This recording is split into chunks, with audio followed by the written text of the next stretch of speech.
কর্মী যারা এসেছেন আমি তেমন কিছু বলার নেই। আমরা বোর্ডে ছিলাম, বোর্ডের সদস্য প্লাস এজ ওয়েল এজ আমি অডিট কমিটির চেয়ারম্যান ছিলাম। ফিনান্সের বিষয়গুলো অনেকগুলো স্ট্যান্ডিং কমিটিতে আমি দেখতাম। তো আজকে আমার বক্তব্য বা আমাদের বক্তব্য যারা আমরা এসেছি, ক্রিকেট বোর্ডে ব্যাপক দুর্নীতি হয়েছে 17 বছরে। আমরা ইলেক্টেড একটা বোর্ড ছিলাম, আমাদেরকে ফোর্স করে রিজাইন দেওয়া হয়েছিল সেই সময়। এর পরবর্তীতে যারাই দায়িত্বে ছিলেন এই 17 বছরে ব্যাপক দুর্নীতি হয়েছে। আমরা অবিলম্বে ক্রিকেট বোর্ডের বর্তমান সভাপতির কাছে আমরা বলে এসেছি এবং আপনাদের মাধ্যমে দেশবাসীকে জানাতে চাই ক্রিকেট বোর্ডের দুর্নীতির একটি শ্বেতপত্র প্রকাশ করার জন্য।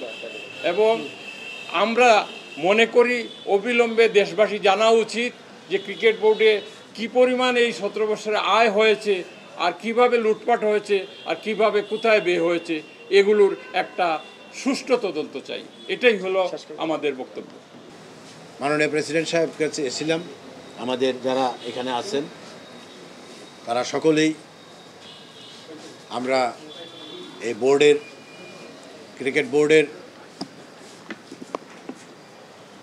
বিভিন্ন পর্যায়ের কর্মকর্তা ছিলাম। জেলা, বিভাগ এবং মহানগরের বিভিন্ন ক্লাবের প্রতিনিধিরা ছিলেন। আমরা দীর্ঘদিন এই ক্রিকেট বোর্ডে কাজ করেছি এবং আমরাই এই মিরপুর স্টেডিয়াম, যে স্টেডিয়াম নিয়ে প্রতি বছরই দ্বন্দ্ব করতে হয়েছিল, Dhaka stadium plus Mirpur stadium, যে ফুটবল আর ক্রিকেট নিয়ে টানাটানি। তো আমরা যখন সিদ্ধান্ত নিলাম, আমাদের তখন এই বোর্ডের জন্য এবং ক্রিকেটের জন্য যিনি আত্মত্যাগ করেছেন সে আমাদের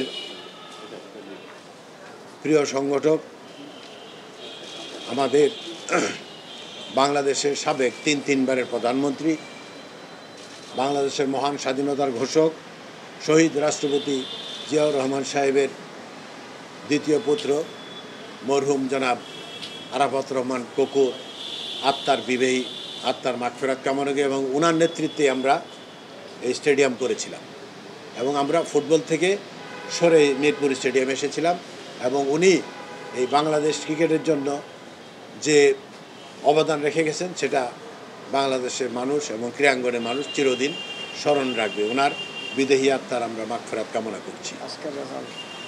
আজকে অনেক উন্নয়ন হয়েছে, অনেক কিছু হয়েছে, সেগুলো সব কিছু বলা যাবে না, বলার সময় নাই। আমরা প্রেসিডেন্টের কাছে এসেছিলাম, ওনার আমন্ত্রণে আমরা সৌজন্য সাক্ষাৎ করতে এসেছিলাম। যে ক্রিকেট বোর্ডে আমরা ছিলাম, আমরা ক্রিকেটকে আরও ভালো সুন্দর দেখতে চাই, আরও এগিয়ে নিতে চাই। আমাদের দেশ বাংলাদেশ, বাংলাদেশের পরেই আমরা ক্রিকেটকে ভালোবাসি। বাংলাদেশ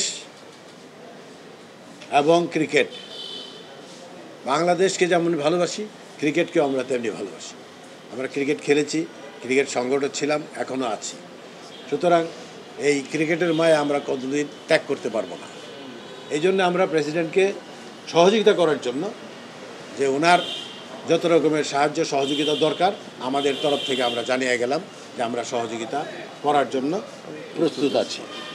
এখানে আরও যারা উপস্থিত আছেন আমার সাথে, যেরকম মহিউদ্দিন বুলবুল সাহেব, উনি আমাদের ফোরামের ভারপ্রাপ্ত মহাসচিব, এবং আমাদের কাইয়ুম সাহেব আছেন যিনি সাবেক বোর্ডের ফিনান্সের কর্মকর্তা ছিলেন।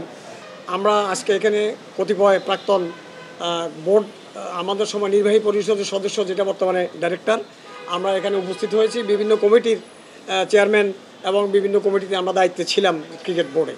এক সময় আমাদেরকে ক্রিকেট বোর্ড থেকে ছেড়ে চলে যেতে হয়েছিল, কিন্তু আমরা এখন তারপরেও আমরা যেহেতু সংগঠক, প্রকৃত সংগঠক হিসাবে ক্রীড়া উন্নয়নের পরিষদের পক্ষ থেকে এই বোর্ডকে সমর্থন জানানোর জন্য আজকে আমরা এসেছিলাম সভাপতি মহোদয়ের সাথে আজকে সৌজন্য সাক্ষাৎকার এবং মত বিনিময় করতেছি।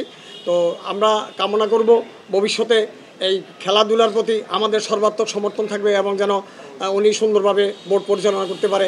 এই বক্তব্য রেখে সকলকে ধন্যবাদ জানিয়ে হ্যাঁ, সকলকে ধন্যবাদ জানিয়ে আমার বক্তব্য শেষ করার আগে জেলা বিভাগের পক্ষ থেকে, জেলা বিভাগীয় ক্রীড়া সংগঠকদের পক্ষ থেকে আমি আপনাদের সবাইকে ধন্যবাদ এবং কৃতজ্ঞতা জানাই।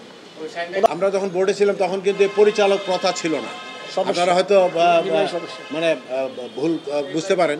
তখন ছিল president, vice president, secretary, joint secretary, এইভাবে ছিল, এই নামে ছিল, এই নামেই ছিল, এই বিসিবি ছিল। কিন্তু পরবর্তীতে কনস্টিটিউশন চেঞ্জ করে এই পরিচালক প্রথা চালু করা হয়েছে।